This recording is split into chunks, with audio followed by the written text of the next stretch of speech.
Hello दोस्तों, स्वागत है आपका अपने चैनल नॉलेज कैप पर। और मैं हूं आपका दोस्त अहमद तिवारी। और रात 11 बजे की क्लास है जो कि आप सभी को मिल रही है, जिसमें हम आप सभी के साथ डिस्कस करते हैं द हिंदू एडिटोरियल्स को। ये क्लास दोस्तों अभी आपको हफ्ते में 3 दिन मिल रही है, बट हम कोशिश कर रहे हैं कि जल्दी आपको क्लास हफ्ते में 6 के 6 दिन मिलने लगे। ठीक है, बट बिजी शेड्यूल के चलते हम आपको अभी ये क्लास वीक में 3 दिन ही प्रोवाइड करा पा रहे हैं, बट हम जल्दी इस क्लास को डेली करने वाले हैं दोस्तों। सो ये हमारी यूपीएससी सिविल सर्विसेज एग्ज़ाम्स 2020 को टारगेट कर कर हमें आपको करा रहे हैं।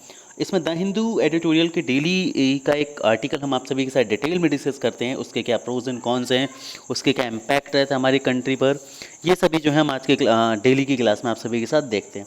सो इस सीरीज़ में हम स्टार्ट करते हैं, और आज का हमारा जो टॉपिक है एडिटोरियल, जिस पर हम बात करने वाले हैं, वन्यजीव परिस्थिति संरक्षण की आवश्यकता। इसके ऊपर एक बेस्ड एक जो एडिटोरियल आया था, जो एडिटोरियल को हम डिस्कस करने वाले हैं डिटेल में, जो काफ़ी ज़्यादा हेल्प करेगा आपके ऐसे राइटिंग में, प्लस जीएस पेपर 4 में आपको काफ़ी ज़्यादा मदद करेगा जो भी यूपीएससी एस्पिरेंट है, प्लस जो करेंट सिनारियो है आपका ये स्ट्रॉन्ग करेगा। तो डेफिनेटली 8 से 10 मिनट का एक वीडियो होता है, लेकिन आपके नॉलेज के पॉइंट ऑफ व्यू से काफ़ी ज़्यादा इंपॉर्टेंस होता है।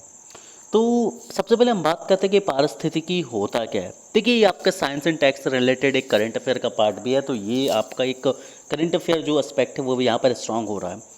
तो पारिस्थितिकी से क्या तात्पर्य, तो देखिए यदि हम बेसिक सी बात करें तो पारिस्थितिकी होता क्या है कि जब भी किसी एक छोटे से एरिया की हम बात कर लेते हैं, एनवायरनमेंटल एरिया की, तो वहाँ पर जीव जंतु होते हैं, एनवायरनमेंट होता है आपका, माइक्रो ऑर्गेनिज्म होते हैं। ठीक है, तो वहाँ पर ये एक सिस्टम तैयार करते, एक छोटा सा जीवन चक्र तैयार होता है, और इसे ही हम पारिस्थितिकी तंत्र कहते हैं। ठीक है, तो यदि इसको टेक्निकल टर्म्स में समझने की कोशिश करें, परिभाषा के तौर पर समझने की कोशिश करें, तो जैविक समुदाय और अजैविक घटकों के अंतर संबंधों से निर्मित संरचना एवं क्रियात्मक इकाई को पारिस्थितिकी तंत्र कहा जाता है। ठीक है दोस्तों, तो ये चीज़ आई होप सभी को समझ आ गई होगी कि जो जैविक समुदाय हैं, अजैविक घटक हैं, और क्रियात्मक इकाई और संरचनात्मक इकाई के अंतर संबंध जो होते हैं, इंटर रिलेटेड रिलेशंस जो होते हैं इनके, ये सब मिलकर एक तंत्र बनाते हैं जिसे हम पारिस्थितिकी तंत्र कहते हैं। वास्तव में जीव विज्ञान के लिए आपस में आसपास और अपने पर्यावरण से जुड़े रहते हैं, और सभी मिलकर पारिस्थितिकी तंत्र का निर्माण करते हैं। और पारिस्थितिकी तंत्र में जैविक समुदाय की गतिविधियों का अध्ययन वन्यजीव परिस्थिति के अंतर्गत क्या है जो किया जाता है दोस्तों। अब ये तो हो गई बेसिकली पारिस्थितिक तंत्र की बात। अब हम इसे और डिस्कस करते हैं कि वन्यजीव परिस्थितिकी में गिरावट का क्या कारण। हम सभी देख रहे हैं कि रिसेंटली बहुत सारे जो एनिमल्स हैं वो एंडेंजर्ड कैटेगरी में आ रहे हैं, बहुत सारे जो हैं वो पलायन कर रहे हैं। ठीक है, माइग्रेट कर रहे हैं, माइग्रेटरी बर्ड जो पहले आते थे वो नहीं आ पा रहे उतने अच्छे तरीके से। तो इन्वायरमेंट में बहुत सारे चेंजेस हो रहे हैं, और इनका जो एडवर्स इफेक्ट है वो हमारी वाइल्ड लाइफ पर पड़ रहा है, हमारे वन्य जीवों के लिविंग स्टैंडर्ड पर पड़ रहा है, हम ऐसा बोल सकते हैं। तो एक्चुअल में है क्या ये कहानी, तो इसके लिए जो सबसे बड़ा मुद्दा होता है ये है मानव वन्यजीव संघर्ष। ठीक है, मानव वन्यजीव जो संघर्ष है ये किसका सबसे बड़ा कारण है। यदि हम बात करें, भारत में कुल भौगोलिक क्षेत्र का सिर्फ 5% हिस्सा ही है जो संरक्षित क्षेत्र में है। ठीक है, बाकी का सभी संरक्षित क्षेत्र, मतलब सिर्फ 5% हिस्सा जो है वो वन्य जीव के लिए संरक्षित है, जहाँ पर से वन्य जीव का अधिकार है। इसके अलावा 95% ऐसा एरिया है जहाँ पर एक तरह से ह्यूमन इंटरफेरेंस है, और ह्यूमन इंटरफेरेंस जितने ज़्यादा एरिया में है, इस वजह से क्या होता है कि भाई जानवरों के, वाइल्ड लाइफ के और ह्यूमन के इंट्रैक्शन होते हैं। अब इससी बात है, कई बार ह्यूमंस जो होते हैं वो उनके एरिया में चले जाते हैं, कई बार वो ह्यूमंस के एरिया में चले जाते हैं। तो कहीं ना कहीं एक दूसरे की जान को बचाने के चक्कर में, ठीक है, अपनी जान को बचाने के चक्कर में, दूसरे से खतरे को बचाने के चक्कर में हम एक दूसरे को नुकसान पहुंचा देते हैं, और कहीं ना कहीं यहाँ पर मानव वन्यजीव संघर्ष जो है वो खड़ा होता है। ठीक है, अब यहाँ पर हम बात करें कि भाई वन्यजीवों की आवाज़ की दृष्टि से ये जो 5% ये बिल्कुल भी पर्याप्त नहीं है।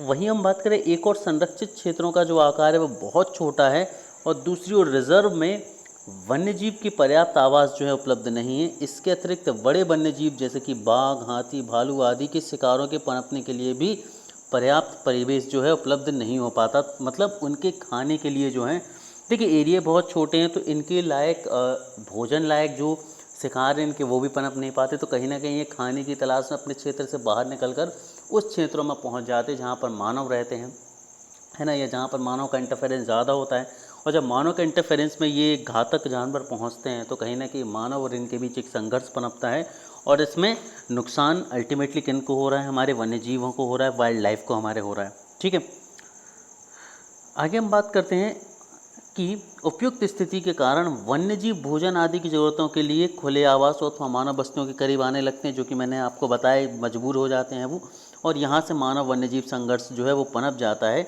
इसके अतिरिक्त भारत में वनों और इसकी जैव विविधता की रक्षा करने हेतु समर्पित प्राथमिक माध्यम यानी वन्यजीव संरक्षण अधिनियम जो कि 1972 में आया था, ये एक तरह से असफल रहा है ना। हम सभी ने देखा है कि ये चूँकि 1972 में आ चुका था और 2020 अब चल रहा है, तो यदि हम बात करें 48 साल लगभग इस चीज़ को हुए हो चुके हैं, लेकिन फिर भी वन्य जीवों का उतना अच्छा उत्थान हमें देखने को नहीं मिल रहा है। तो इस आधार पर ये ज़रूर कहा जा सकता है कि ये असफल ज़रूर रहा है। ठीक है, यहाँ पर कुछ चीज़ें हम डिस्कस ज़रूर आप सभी से करना चाहेंगे कि जैसे कैनाइन डिस्टेम्पर वायरस मुख्य रूप से कुत्तों में श्वसन है, गैंग्रेनोसाइनल है, श्वसन तथा केंद्रीय तंत्रिका के साथ साथ आंखों में भी गंभीर संक्रमण का जो है वो कारण बन जाता है। यहाँ पर कुछ बीमारियों के बारे में चर्चा की जा रही है। वहीं हम बात करें संक्रमित कुत्तों के माध्यम से CDV बाघ और शेष सहित भेड़िए, लोमड़ी, रैकून, लाल पांडा, फेरेट, हाना जैसी जंगली मांसाहारी को भी प्रभावित करता है। तो देखिए, पहले पॉइंट में हमने क्या देखा? पहले पॉइंट में यहाँ पर हमने आप सभी के साथ देखा कि वन्यजीव पारिस्थितिकी में गिरावट का कारण पहला है मानव वन्यजीव संघर्ष और दूसरा कारण है जानवरों में होने वाली विभिन्न प्रकार की बीमारियां। ठीक है, तो जहाँ पर हमने कैनाइन डिस्पेंसर वायरस के बारे में देखा, इसके अलावा संक्रमित कुत्तों के माध्यम से बाघों और भेड़ियों में फैलने वाली बीमारियों को देखा। क्यों? क्योंकि जब संक्रमित कुत्तों को या शिकार को ये मांसाहारी जानवर खा लेते तो कहीं ना कहीं ये वायरस इन तक भी पहुँच जाते हैं। वहीं हम बात करें कि भारत की वन्यजीव परिस्थितिकी में इस वायरस का प्रसार तथा इसकी विविधता का पर्याप्त रूप से अध्ययन अभी नहीं किया जा सका है ना, और इस वजह से उन्हें बचाना भी कई जगह बार नामुमकिन हो पा रहा है। ठीक है, इसके आगे हम बात करें कि पारिस्थितिकी संवेदी क्षेत्रों में निर्माण कार्य भी एक बहुत बड़ा कारण है। ठीक है, हो क्या रहा है कि देखिए भाई, मानव जिस हिसाब से ह्यूमन पॉपुलेशन बढ़ रही है, ह्यूमन पॉपुलेशन बढ़ने की वजह से जगह कम पड़ रही है, लैंड कम पड़ रही है, और लैंड कम पड़ने की वजह से मानव का जो प्रवास है वो जंगलों की तरफ हो रहा है, उन क्षेत्रों में हो रहा है जहाँ पर कहीं ना कहीं आगमन जंगली जानवरों का भी होता है। अब निर्माण कार्य हो जाने की वजह से उनके लिए जो एरिया है वो और कम मिल जाता है। अब एरिया कम होने की वजह से कहीं ना कहीं उनकी पारिस्थितिकी पर बहुत बुरा असर पड़ता है, और जिससे सीधे तौर पर उनका जो जीवन है वो भी प्रभावित होता है। तो यदि अंतर्राष्ट्रीय मुद्रा कोष IMF इंटरनेशनल मॉनेटरी फंड के स्तर की यदि हम बात करें तो पिछले कुछ वर्षों में भारत दुनिया के सबसे तेज़ी से विकास कर रहे देशों में शामिल है। इंटरनेशनल मॉनेटरी फंड के अनुसार विकासशील देशों में सबसे ज़्यादा विकास जो हुआ है वो भारत में हुआ है, और वहीं वैश्विक बाजार में भी भारत की इस बढ़त ने देश को सुदूर हिस्सों में भी विकास कार्यों में तेज़ी प्रदान की है। अब हम सभी ने ये जनरली सुना होगा कि भाई मेरा पहले शहर छोटा था लेकिन अब ये काफ़ी फैल गया है। तो पहले जहाँ पर जंगल हुआ करते थे आज वहाँ पर बस्तियाँ हैं, आज वहाँ पर कॉलोनियाँ हैं। तो ले देकर हम ये बोल सकते हैं कि जितने भी जीव जंतु हैं उनका जो रहने के लिए जो क्षेत्र है वो लगातार समय के साथ कम होता जा रहा है। ठीक है, और कई बार विकास कार्यों के दौरान पारिस्थितिकी क्षरण को रोकने के लिए आवश्यक मापदंडों का पालन भी नहीं किया जाता, और इस तरह से जंगलों की कटाई बेतहाशा और अंधाधुंध तरीके से हो रही है। ठीक है, वही हम बात करें कि वर्तमान में सरकार द्वारा विभिन्न विकासात्मक एवं अवसंरचनात्मक गतिविधियों में वृद्धि के लिए विभिन्न नियम और कानूनों की पुष्टि की गई है, जिसकी यदि हम बात करें राजमार्ग और रेल नेटवर्क का विस्तार जो है वो संरक्षित क्षेत्रों के करीब नहीं किया जाता है। इससे वन्यजीव परिस्थितियों में और गिरावट होने की आशंका व्यक्त की गई है ना।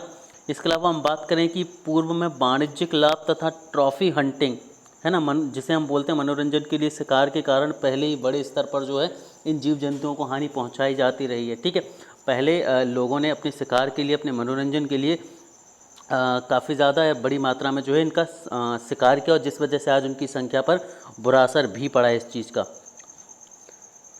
वही हम बात करें कि पर्यावरण और वन्यजीव सुरक्षा के लिए केंद्र तथा राज्यों में अलग अलग नियामक इकाइयों का गठन भी किया जाता रहा है, परंतु कुछ मामलों में नियामकों का जो एक तरह से क्रियान्वयन उतने अच्छे तरीके से नहीं हो पाया।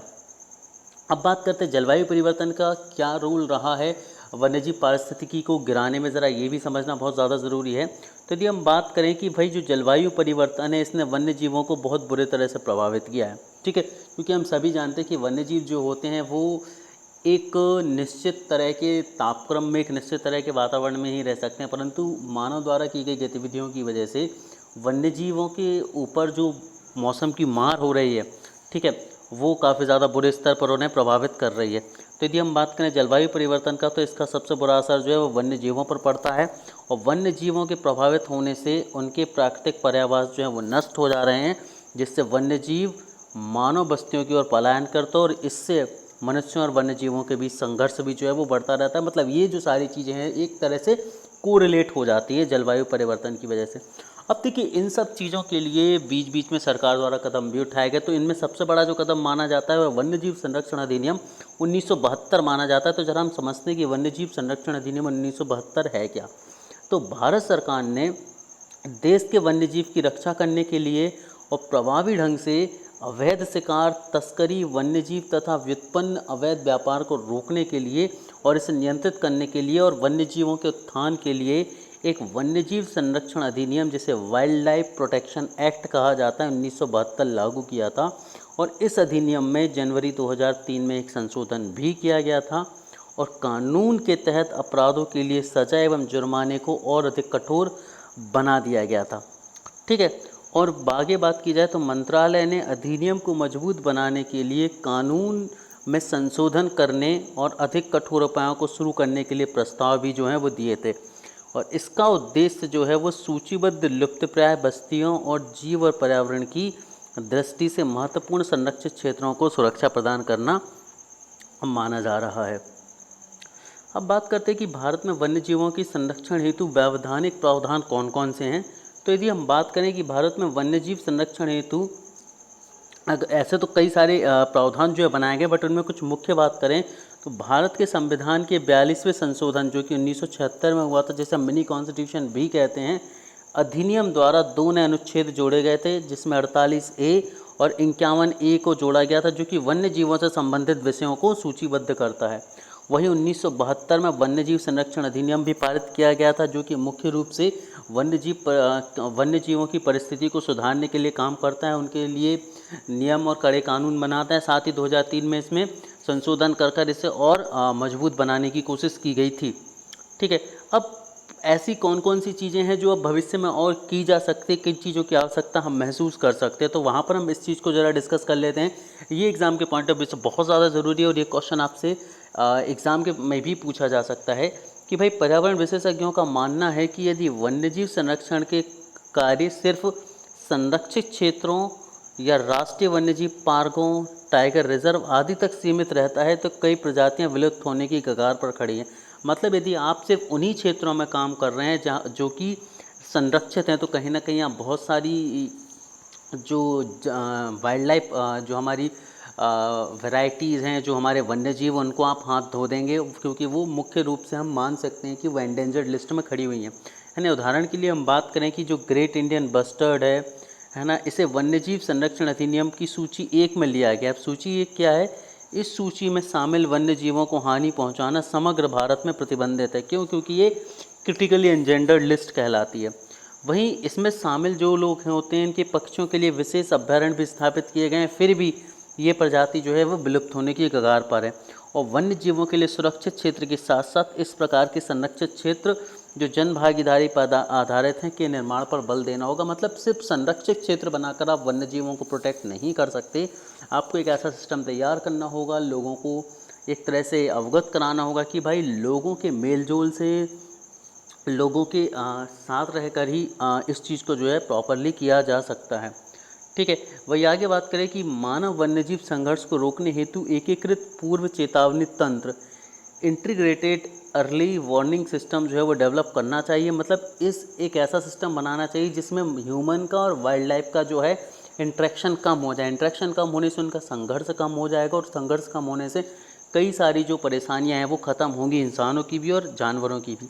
ठीक है, तो इसकी सहायता से जो नुकसान है उसको कम करने के लिए प्रयास किया जा सकता है, और इसके लिए खेती में बाड़ लगवाए जाने तथा पालतू एवं कृषि से संबंधित पशुओं की सुरक्षा के लिए बेहतर प्रबंधन करना आदि के उपाय हैं। वहीं बात करें कुछ वन्यजीव जैसे कि हिरण, सुअर आदि जो बाघ एवं अन्य बड़े पशुओं का भोजन है, इनके शिकार पर रोक लगाई जानी चाहिए, जिससे ऐसे पशुओं के लिए भोजन की कमी ना हो, और पशुओं के व्यवहार का अध्ययन कर उचित वन्यजीव प्रबंधन के प्रयास भी धीरे धीरे किए जाने चाहिए। ठीक है, वही बात करें वन्य जीवों से होने वाले फसलों के नुकसान आदि के लिए फसल बीमा का प्रावधान होना चाहिए, ताकि जो एक संघर्ष बड़ा पनपता है वो संघर्ष कम हो। ठीक है, और जो स्थानीय कृषक हैं वो वन्य जीव के प्रति बदले की भावना उनकी कम हो जाए, है ना। अभी होता क्या है कि मान लीजिए भाई जानवरों की वजह से, वन्य जीव की वजह से किसी की फसलों में नुकसान हो जाता है, तो कृषकों में एक दुर्व्यवहार की भावना आ जाती है, बदले की भावना आ जाती है, जिस वजह से उनका शिकार कर देते हैं, जिससे वन्य जीवों की बड़े स्तर पर हानि होती है। तो यदि कहीं से फसल बीमा जैसी स्ट्रॉन्ग सिस्टम यदि बनाया जा सकता है, तो उससे कहीं ना कहीं ये जो बदले की भावना है ये कम होगी। वहीं भारत में एलिफेंट कॉरिडोर का निर्माण किया गया है, इसी तर्ज पर टाइगर कॉरिडोर या अन्य बड़े जीवों के लिए भी कॉरिडोर बनाए जाने चाहिए, ताकि इनको भी एक इको फ्रेंडली सिस्टम जो है वो प्रोवाइड किया जा सके। ठीक है, अब यहाँ पर निष्कर्ष क्या निकलता है कि अब तक जो काम हुए उससे क्या फ़र्क पड़ा, और आगे जो काम हो सकते उससे क्या फ़र्क पड़ेगा। तो बाघ एवं अन्य वन्यजीव परिस्थिति तंत्र की विविधता एवं विकास में प्रमुख भूमिका निभाते हैं। साथ ही बाघ जो है वो भारत का राष्ट्रीय पशु भी है, और इस संदर्भ में भारत सरकार ने 1973 में प्रोजेक्ट टाइगर की शुरुआत भी की थी, और वर्ष 1973 से अब तक बाघों की संख्या में वृद्धि लगातार जो है वो देखी जा भी रही है। ठीक है, मतलब भारत जो है इस चीज़ में सही तरीके से आगे बढ़ रहा है ऐसा माना जा सकता है। लेकिन भारत में बाघों की बढ़ती संख्या मानवीय वन्यजीव संघर्ष के रूप में सामने भी आ रही है, और यदि मानव वन्यजीव संघर्ष तथा वन्यजीव परिस्थितिकी में गिरावट कि मूल मुद्दे पर जाने की हम कोशिश करें, तो जो विकास की अंधाधुंध दौड़ है वो कहीं ना कहीं वन्य जीवों के लिए एक बड़ा नुकसान का कारण भी बन रही है। तो हमें एक ऐसा सिस्टम बनाना चाहिए जिसमें जो विकास हो और पारिस्थितिक तंत्र हो, इसके बीच एक संतुलन बना रहे, मतलब विकास भी होता रहे लेकिन वन्य जीव का नुकसान भी ना हो। तो दोस्तों यहाँ पर हमारा ये जो आज का एक तरह से आर्टिकल था ये ख़त्म होता है। मैं उम्मीद करता हूँ कि आपको ये सीरीज़ पसंद आ रही होगी गाइज। अपने रिव्यू ज़रूर देते रहें। Thank you everyone.